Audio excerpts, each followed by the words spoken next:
Located in Muskego, Wisconsin on the Muskego Recreation Trail, just east of Racine Street is the location of the legendary Devil's Teapot.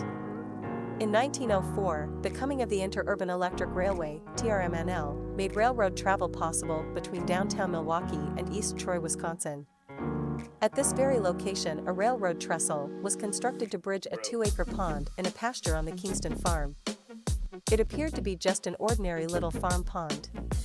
A 200-foot-long trestle was built over the sinkhole, but as interurban cars passed over it, strange groaning and gurgling sounds came from the trestle.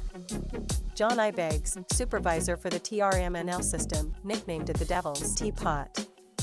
On Friday morning, April 20, 1917, after a westbound interurban car had just passed over it, the trestle collapsed into the sinkhole.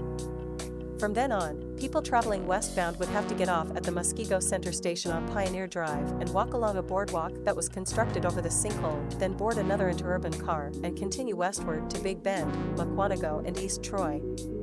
In the evening, lanterns were placed along the boardwalk so people could find their way across the marsh.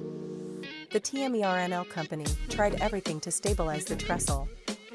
They laid 16-foot oak planks across the sinkhole, but the water oozed right up over the tracks.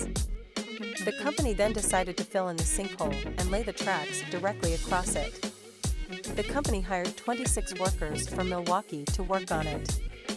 Now the Devil's Teapot would really earn its name. Within the next year, various items were pushed, dumped, tossed, and disappeared into the sinkhole. Dump cars full of gravel were used to fill the hole, but it all sank out of sight. 10,000 old railroad ties were sucked into the bottomless pit. 1,000 hand-cut trees from Big Bend were deposited into the hole.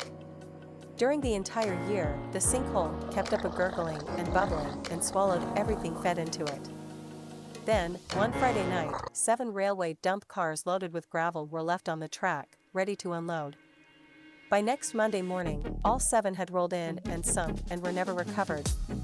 A year later, the sinkhole was finally filled in and tracks were laid directly across the trembling ground, but every year the tracks would sink, and every year the workers had to raise the tracks another foot. Finally, as modern highways were improved for cars and trucks, the electric interurban faded into history.